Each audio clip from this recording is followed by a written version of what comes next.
हाँ जी बेटा, now we are going to start our next sem. ठीक है, sem 4 and we are going to start our first chapter of physical chemistry, that is phase equilibrium. ठीक है, तो face equilibrium में सबसे पहले हम क्या पढ़ेंगे? Face rule. ठीक है, फेस रूल क्या है? हमारे पास एक इक्वेशन है. This is the equation that is F equals to C minus P plus 2. ठीक है, इस इक्वेशन को हम क्या बोलते हैं? Face rule. ठीक है, और ये फेस रूल इक्वेशन है जो ये हमेशा किस पे अप्लाई होती है, किसके साथ डील करती है? विद हेट्रोजीनियस सिस्टम के साथ. ठीक है, हेट्रोजीनियस सिस्टम एक होता है हमारे पास homogeneous system and one is heterogeneous. ठीक है, होमोजीनियस का मतलब जिसमें सेम फेसेस हों, और हेट्रोजीनियस का मतलब जिसमें अलग अलग फेसेस हों. ठीक है, फेसेस मीन्स अलग अलग स्टेट्स हों. ठीक है, like this one, water in liquid state and water in gaseous state. यहाँ पे सेम सब्सटेंस है, सेम कंपोनेंट है, that is water, but this is present in different states, liquid and gaseous. So this is the example of heterogeneous system. ठीक है, तो ऐसा कोई भी सिस्टम जिसमें चाहे एक सब्सटेंस है, ठीक है, उसके अलग अलग फेसेस प्रेजेंट हो, चाहे अलग अलग सब्सटेंसेस के अलग अलग फेसेस प्रेजेंट हो. मतलब जहाँ पे हमारे पास अलग अलग फेसेस प्रेजेंट है, that is the heterogeneous system. ठीक है, और उस सिस्टम पे हम क्या अप्लाई करते हैं? Face rule. उसको स्टडी करने के लिए उसके ऊपर हम ये इक्वेशन अप्लाई करते हैं. ठीक है, अब हम इस इक्वेशन के बारे में पढ़ेंगे. तो here F stands for degrees of freedom, C stands for components, P stands for phase, और यहाँ पे +2 क्या है? कांस्टेंट. ठीक है, तो जो F है that is degrees of freedom, ये मैं आपको बाद में समझाऊंगी. ठीक है, पहले हम किसके बारे में पढ़ेंगे? P कि what is P? P stands for face. ठीक है, हाँ जी, तो फेस क्या होता है हमारे पास? Phase is a homogeneous and physically distinct part of a heterogeneous system. ठीक है, कहते हैं अगर हमारे पास कोई भी हेट्रोजीनियस सिस्टम होता है, like this is a heterogeneous system. Heterogeneous system मतलब इसमें दो अलग अलग फेसेस हैं. ठीक है, लेकिन एक फेस खुद में क्या है? होमोजीनियस, अकेला है. मतलब लाइक लिक्विड फेस, तो अकेला वो पूरा लिक्विड ही है. गैसियस फेस, अकेला वो पूरा गैसियस ही है. और ये दोनों लिक्विड और गैसियस एक दूसरे से डिफरेंट हैं. तो इसकी डेफिनेशन में हम क्या लिखते हैं? Physically distinct part. ठीक है, which are physically and chemically different from each other. और ये जो फेसेस हैं एक दूसरे से क्या है? फिजिकली भी डिफरेंट है, देखने में भी हमें अलग अलग दिखाई देते हैं, और केमिकली भी डिफरेंट है. केमिकली डिफरेंट मतलब अलग अलग हर एक चीज के साथ ये रिएक्ट करते हैं, बिहेव करते हैं. ठीक है, तो आई होप आपको फेस समझ आ गया होगा. ठीक है, अब देखो हमारे पास एग्जाम्पल्स हैं, like water in liquid state. Water पड़ा है हमारे पास, सिर्फ लिक्विड स्टेट में सिर्फ एक ही स्टेट प्रेजेंट है, तो नंबर ऑफ फेसेस कितने हुए? 1. ठीक है, water in liquid in equilibrium with water in vapour. यहाँ पे सब्सटेंस एक है, कंपोनेंट एक है, दैट इज H2O. फेसेस दो हैं, एक लिक्विड फेस और एक वेपर फेस. ठीक है, तो दो स्टेट्स प्रेजेंट है, दो फेसेस प्रेजेंट है, तो P इक्वल्स टू 2. ठीक है, there are some more examples, like हमारे पास प्योर सब्सटेंसेस. मेरे पास नंबर ऑफ प्योर सब्सटेंसेस पड़े, चाहे वो लिक्विड में है चाहे वो सॉलिड में. अगर मेरे पास एक ग्रुप पड़ा है कि लिक्विड कंपोनेंट्स पड़े सब्सटेंसेस, तो वहाँ पे भी फेस 1. अगर मेरे पास एक ग्रुप में सारे सॉलिड प्योर सब्सटेंसेस पड़े हैं तो फेस 1. ठीक है, next is mixture of non reacting gases सारी गैसेस एक जैसी हैं, आपस में रिएक्ट करके वो कोई थर्ड कंपोनेंट नहीं बना रही, तो यहाँ पे भी फेसेस कितने हुए, 1। ठीक है, इसी तरह मिसिबल लिक्विड्स में भी फेसेस 1। ठीक है, so there are some examples. ठीक है, आपकी बुक में भी वेरियस एग्जाम्पल्स दी हुई हैं, उनको अच्छी तरह से पढ़ो, अंडरस्टूड करो। ठीक है, उन पे जो हमने फेस की डेफिनेशन पढ़ी है इसको इम्प्लीमेंट करो। ठीक है, अगर नहीं कुछ पता लग रहा, प्रॉब्लम आ रही है, यू कैन आस्क मी। ठीक है, तो आई होप आपको ये term P that is phase समझ आ गया होगा। नेक्स्ट टर्म इज सी।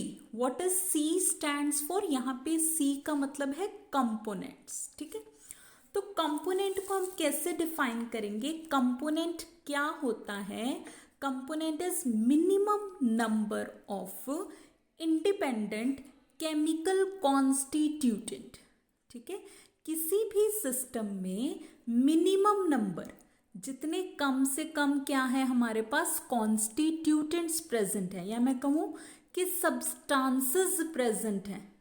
ठीक है, जिनके थ्रू हम उस सिस्टम को एक्सप्रेस्ड कर सकते हैं, आइदर डायरेक्टली और in terms of chemical equation. ठीक है, लाइक हम इसी एग्जाम्पल पे चल रहे हैं, water liquid in equilibrium with water vapour. इसमें फेसेस 2 हैं। फेसेस 2 का मतलब स्टेट्स 2 हैं, एक लिक्विड स्टेट, एक वेपर स्टेट। कंपोनेंट कितने हैं? कॉन्स्टिट्यूटेंट कितने हैं? मीन्स टू से सब्सटेंसेस कितने हैं? ओनली 1। ठीक है, जिसका केमिकल फॉर्मूला सेम है, दैट इज H2O। ठीक है, तो इस हेट्रोजीनियस सिस्टम में फेसेस 2 हैं, कंपोनेंट सिर्फ 1 है, दैट इज H2O। ठीक है, तो इसकी भी एग्जाम्पल्स आपकी बुक में गिवन है। मोर ओवर इसके बाद हमारे पास एक फॉर्मूला होता है नंबर ऑफ कंपोनेंट्स को कैलकुलेट करने का, that is C equals to S minus E plus R। E plus R bracket में है, बाहर माइनस है, तो ये क्या बन जाएगा, S minus E minus R। ठीक है, तो नंबर ऑफ कंपोनेंट्स किसी भी सिस्टम में हम यहाँ से कैलकुलेट कर सकते हैं, और इस C की वैल्यू को किस में फिल कर देंगे, फेस रूल इक्वेशन में, and we can calculate the degrees of freedom of any system. ठीक है, तो पहले हम इन 3 टर्म्स का मतलब समझ लेते हैं। S का मतलब है total number of independent constituents present in the system, कि सिस्टम में टोटल कॉन्स्टिट्यूटेंट्स कितने प्रेजेंट है। ठीक है, E का मतलब कि उनको रिप्रेजेंट करने के लिए हमारे पास कितनी नंबर ऑफ केमिकल इक्वेशंस बनेंगी। R क्या है, नंबर ऑफ रेस्ट्रिक्शंस, कितनी रेस्ट्रिक्शंस लगेंगी उस सिस्टम पे ताकि क्या मेंटेन रहे, चार्ज न्यूट्रलिटी। ठीक है, आई थिंक शायद आपको ये तीनों चीज़ें यहाँ से समझ ना आ रही हो। Now we are doing its examples. ठीक है, तो वहाँ से आपको ये चीज़ें अच्छी तरह से समझ आएंगी। ठीक है, सो लेट्स स्टार्ट इट। हाँ जी, तो सबसे पहले नंबर ऑफ कंपोनेंट्स हमने कैलकुलेट करने हैं, किसमें, सोडियम सल्फेट वाटर सिस्टम में। ठीक है, हमने एक सिस्टम ले लिया सोडियम सल्फेट वाटर। ठीक है, तो हमारे पास फॉर्मूला क्या है इसमें नंबर ऑफ कंपोनेंट्स को कैलकुलेट करने का, S minus E minus R। ठीक है, तो सबसे पहले हम कैलकुलेट करेंगे S। ठीक है, S मैंने आपको बताया था कि S क्या है, total number of constituents present in the system. ठीक है, कॉन्स्टिट्यूटेंट्स का मतलब है कितने सब्सटेंसेस प्रेजेंट है। तो इस सिस्टम में हमारे पास 2 कॉन्स्टिट्यूटेंट्स प्रेजेंट हैं, या कह लो 2 सब्सटेंसेस। कौन कौन से, एक हो गया सोडियम सल्फेट और एक हो गया वाटर। तो S की वैल्यू यहाँ पे कितनी आ गई, 2। ठीक है, देन हमारे पास क्या है, E क्या है, number of equations which need to represent chemical equilibrium. ठीक है, तो इस सिस्टम को हम अलग अलग केसेस में स्टडी करेंगे। ठीक है, सबसे पहले हमने फर्स्ट पार्ट में लिया है कि assume that sodium sulphate and water do not undergo dissociation, ये नहीं टूट रहे, इनकी डिसएसोसिएशन नहीं हो रही। जब कोई सब्सटेंस टूटता है आयंस में तभी उसमें केमिकल इक्विलिब्रियम मिलता है हमें, तभी हमें केमिकल इक्वेशन की ज़रूरत पड़ती है। ठीक है, अगर डिसएसोसिएशन ही नहीं हो रही तो केमिकल इक्वेशन भी नहीं है इस सिस्टम में, तो यहाँ पे E की वैल्यू कितनी आ गई? 0। ठीक है, नेक्स्ट इज R। R क्या है? Restriction on the system to maintain electrical neutrality. ठीक है, न्यूट्रलिटी मतलब कि सिस्टम में चार्जेस क्या होने चाहिए? न्यूट्रल, सेम होने चाहिए, मतलब जितने पॉजिटिव उतने ही नेगेटिव। अगर डिसएसोसिएशन ही नहीं हो रही, ठीक है, आयंस ही नहीं बन रहे, तो न्यूट्रलिटी की बात ही नहीं आई, तो R इक्वल टू 0। तो ये वैल्यूज हम इस फॉर्मूला में पुट करेंगे, 2 - 0 - 0 दैट इज 2। इसका मतलब कि ये सिस्टम क्या है? This is a 2 component system. Clear? अब हम सोच रहे हैं कि सपोज इस सिस्टम में क्या हो रही है? Complete dissociation of sodium sulphate. सिर्फ सोडियम सल्फेट की कंप्लीट डिसएसोसिएशन हो रही है। अगर इसकी डिसएसोसिएशन होगी तो हमारे पास क्या बन गया? Sodium positive, sulphate 2 negative, water as it is पड़ा है हमारे पास, उसकी डिसएसोसिएशन नहीं हो रही। तो S की value, S means total number of constituents, कितने बन गए अब सिस्टम में? सोडियम आयंस पड़े हैं, सल्फेट आयंस पड़े हैं और वाटर पड़ा है, तो कितने हो गए टोटल? 1 2 3। ठीक है, 3। ठीक है, उसके बाद E की वैल्यू, E क्या है? Number of equations representing chemical equilibrium. ठीक है, अगर कंप्लीट डिसएसोसिएशन हो रही है, इक्विलिब्रियम हमें हमेशा किस में मिलता है? वीक इलेक्ट्रोलाइट्स में। वीक इलेक्ट्रोलाइट्स मतलब जो कंप्लीटली डिसएसोसिएट ना हो।